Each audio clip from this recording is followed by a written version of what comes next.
हिंदी में एक बहुत फेमस कहावत है कि अत का सयाना कौआ गू पे बैठता है और यूनाइटेड के केस में वही होता है हर बार। और कर लो प्लानिंग, अरे 27 को किट रिलीज करेंगे और हो अल्लाह मचा दिया ऐसा ऐसा।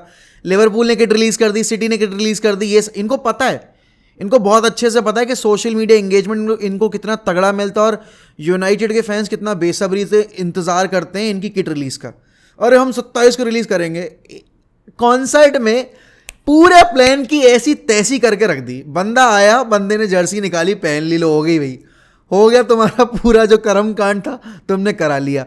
और वैसे भी तुम्हारे अहमदाबाद के एडिडास स्टोर में एडिडास की जो अभी लेटेस्ट किट यूनाइटेड की अगले सीजन की वो लॉन्च हो ही चुकी है। पता नहीं किस चीज़ का वेट कर रहे थे। और होना चाहिए भाई, इन ग्लेजर्स के साथ ऐसा ही होना चाहिए।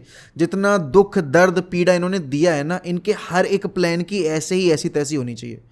और अभी जो मेसन माउंट का सागा चल रहा है ना, अब उस मेसन माउंट के सागा में एक अलग ट्विस्ट आ गया। मैंने कल वीडियो जो बनाई थी उसमें मैंने तुम लोगों को बोला था ना कि यूनाइटेड इतनी बेवकूफ़ नहीं है भाई कि वो वॉक अवे कर जाए, लेकिन क्योंकि पीआर स्पिन बहुत बड़ी चीज़ होती है, उन्होंने क्या किया, उन्होंने एक न्यूज़ रिलीज़ कर दी कि भाई हम ना वॉकआउट कर जाएंगे, हम वॉक अवे कर जाएंगे इस डील से अगर तुमने 60 मिलियन में नहीं ये डील फाइनलाइज की। और जो मेरे हिसाब से बहुत सही चीज़ है।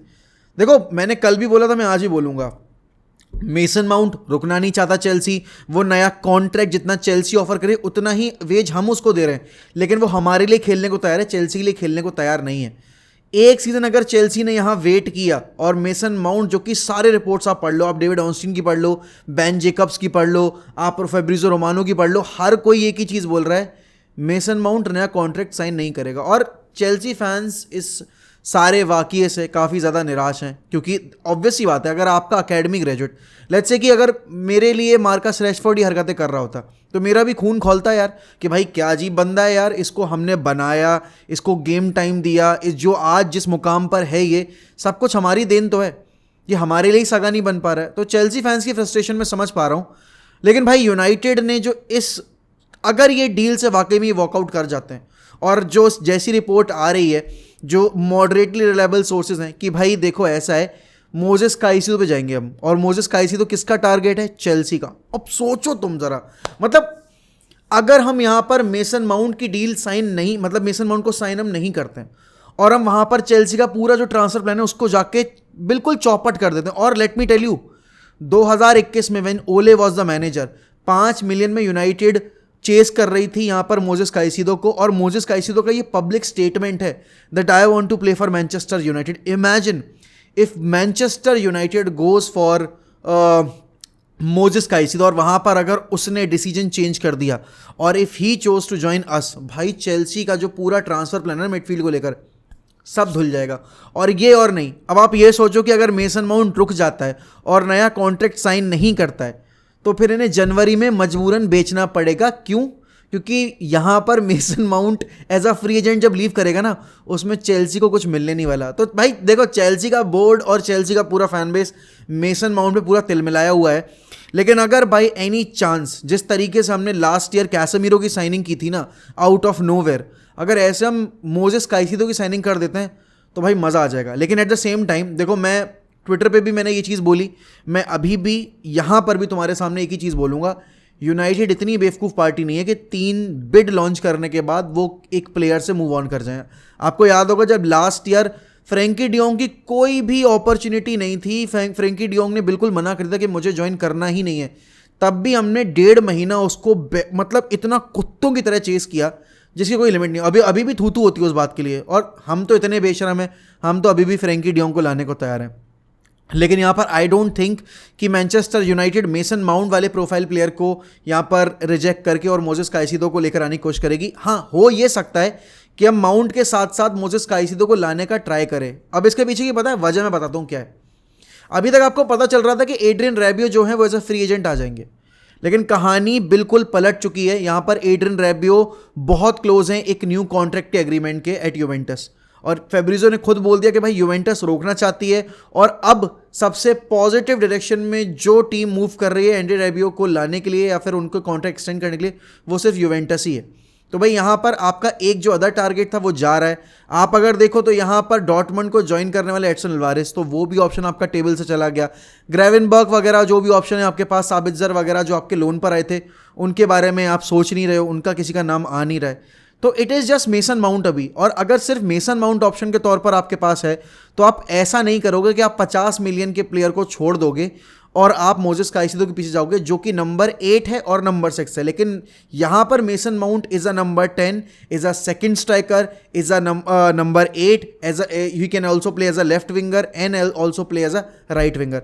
तो इतना वर्सेटाइल प्लेयर यूनाइटेड इसीलिए कोशिश करिए कि डील जैसे ना तैसे करके 60 मिलियन के नीचे एग्री कर जाए। और देखो कोई ना कोई मिडिल ग्राउंड तो आएगा डेफिनेटली। हो सकता है डील 55+5 पे एग्री हो, लेकिन यूनाइटेड की कोशिश ये कि 60 से नीचे अगर हो जाएगा तो उनको बेनिफिट रहेगा। और मैं वापस से वही चीज़ रिपीट करूंगा, यूनाइटेड इस वक्त पे मजबूर नहीं है मेसन माउंट की डील के लिए, मजबूर चेल्सी है। क्योंकि चेल्सी को पता है कि अगर हमारा ही प्लेयर हमारा चूतिया काटने पर उतारू है और अगर वो हमारे क्लब के लिए नया कॉन्ट्रैक्ट साइन नहीं कर रहा है तो फिर भाई हमें तो उसको सेल करना पड़ेगा। जैसे अभी आप अगर लेट्स से कि एम्बापे वाली अगर सिचुएशन कंपेयर करो इस मेसन माउंट वाली डील से, एम्बापे नेक्स्ट ईयर जाकर फ्री एजेंट हो जाएगा, मैड्रिड उसको बिना कोई पैसा दिए आराम से लेकर आ सकती है क्योंकि एम्बापे को ज्वाइन ही मैड्रिड करनी है। यहाँ पर अगर मेसन माउंट के केस में भी सेम चीज़ चेल्सी फेस करने वाली है तो भाई चेल्सी तो जल्दी से जल्दी चाहेगी कि देखो हमें अपनी जो बैलेंस शीट्स हैं वो भाई मेंटेन करके रखनी है और अच्छे से हमें भाई थोड़ा सा प्रॉफिट भी दिखाना पड़ेगा। तो अगर हम इतने सारे प्लेयर्स बेच रहे हैं और अगर हम मेसन माउंट को सेल कर कर अपने लिए एक बेटर फंड जनरेट कर सकते हैं तो हम क्यों ना करें। और यहाँ पर इसीलिए प्रोबेबिलिटी इस चीज़ की ज़्यादा है कि शायद यहाँ पर 55 से 60 मिलियन के बीच में ये डील फाइनलाइज होगी। और अगर आप मार्केट में प्रायोरिटीज़ की बात भी करोगे ना या टारगेट्स की बात करोगे, यूनाइटेड के रडार पर अब नाम आया है जाकर मोजेस काइसेडो का, वरना it was just mason mount. तो यूनाइटेड पिछले आप लास्ट ईयर का भी देख लो, जब हमने किया था आपके एंटनी को chase, it was just Antony at right wing, Antony at right wing, उसके अलावा कोई प्लेयर नहीं था। या फिर आप बात करो यहाँ पर सेंटर बैक पे, 2 डील्स ऐसी थी लास्ट ईयर जो हमने डिच कर दी थी या फिर उन्होंने हमें डिच कर दिया था और हम उनसे बेटर प्लेयर्स ले आए। जैसे कि जूरियन टिम्बर, यहाँ पर जूरियन टिम्बर नहीं आया तो हम लिसांद्रो मार्टिनेज ले आए जिसने आकर पूरे काया पलटी कर दी डिफेंस की। उसके अलावा फ्रैंकी डियोंग नहीं आ पाया, इस वजह से हम यहाँ पर कैसेमीरो को साइन कर पाए 75 मिलियन में। तो अगर यहाँ पर होती है ये चीज़ कि हम लेट्स से कि ब्राइटन को कुछ प्लेयर्स देकर, जैसे बात यही आ रही है कि हम ब्राइटन को कुछ प्लेयर्स देंगे और उसके बदले में थोड़ा प्राइस जो है हम वो कम करेंगे और फिर हम मोजेस काइसेडो को साइन कर लेंगे। लेकिन अभी किसी भी टियर 1 जर्नलिस्ट ने ये चीज़ रिपोर्ट नहीं की है। पहली बात तो हाँ, रिपोर्ट्स आई हैं लेकिन वो उतनी रिलायबल सोर्सेज से नहीं आई हैं। अब अगर यहाँ पर यूनाइटेड ऑफलोड करने का मन बनाती है, लेट्स से कि किन्हीं प्लेयर को भेजने का मन बनाती है ब्राइटन में, तो वो कौन से प्लेयर्स होंगे? आप फ्रेड को दे सकते हो क्योंकि फ्रेड एक मिडफील्डर है, मिडफील्डर के बदले मिडफील्डर चाहिए होगा उनको। या फिर आप बात अगर यहाँ पर करो कि आप अगर लेट्स से कि फकुंदो पेलेस्ट्री को अगर आप लोन पर भेजना चाहो, या फिर आप अगर बात करो हैरी मैग्वायर को अगर बेचना चाहो, पहली बात तो ये कि शायद डिजर्व भी हैरी मैग्वायर को लेना, but you never know, you know clubs जो है ना आज के टाइम में वो किसी भी प्लेयर को कभी भी साइन कर लेते हैं, तो can't say about it. But McTominay और फ्रेडी 2 ऐसे ऑप्शन है जिनको हम काइसेडो के एक्सचेंज में थोड़ा प्राइस डाउन करने के लिए भेज सकते हैं उस टीम में, बट मुझे लगता नहीं है ऐसा होगा। आई थिंक अगर मोजेस काइसेडो आता भी है तो उसके लिए हमें पूरा जो उसका मार्केट प्राइस है 80 मिलियन 85 मिलियन जो डिमांडिंग प्राइस है ब्राइटन का, वो पे करना पड़ेगा। बट मुझे अभी भी लग रहा है कि 99% Mason Mount is going to be Manchester United's player. लेकिन हाँ, मैं पहली बार एक चीज़ से बहुत खुश हुआ हूँ एक ही दिन के अंदर, वो भी 2 चीज़ें हुई, एक भी नहीं हुई, कि पहली बात तो इनका ग्लेजर्स का जितना भी प्लान था ना वो बिल्कुल सफाचट कर दिया उस एक कॉन्सर्ट में। पूरी जर्सी की रिलीज़ की जो जितनी भी हाइप थी सारा कुछ किल कर दिया भाई। मैं तो तहे दिल से सच में बहुत खुश हुआ हूँ क्योंकि पहली बार किसी ने इनके जो इंटेंशंस थे ना उन पे पानी फेरा है। और दूसरी चीज़, ये जो न्यूज़ आई है कि यूनाइटेड हर बार जो केविन कर जाती है, इस बार केविन करने को तैयार नहीं है और यहाँ पर वो अपना जो सर है वो नहीं झुकाने को तैयार है चेल्सी की डिमांड्स के आगे। तो भाई अब ये तो एज अ फ़ैन मैं बात कर रहा हूँ आपसे, बट आप लोग भी अगर आप एज अ चेल्सी फ़ैन यहाँ पर आए हो कमेंट कर रहे हैं तो प्लीज़ मुझे बताना कि आपको क्या लगता है कि मेसन माउंट ने जो किया है वो सही है या नहीं है, और चेल्सी जो अभी ज़िद पकड़े बैठी है क्या उनकी ज़िद पूरी हो पाएगी या नहीं हो पाएगी। ऑल्सो चैनल पे अगर आप नए हो तो प्लीज़ सब्सक्राइब करना मत भूलिएगा। और एक वीडियो और आएगी आज, मेसी पे आएगी वो, तो वो देखना मत भूलिएगा और सपोर्ट ज़रूर करिएगा उस वीडियो को। तब तक के लिए goodbye, take care, up the fucking Reds, glory glory Man United.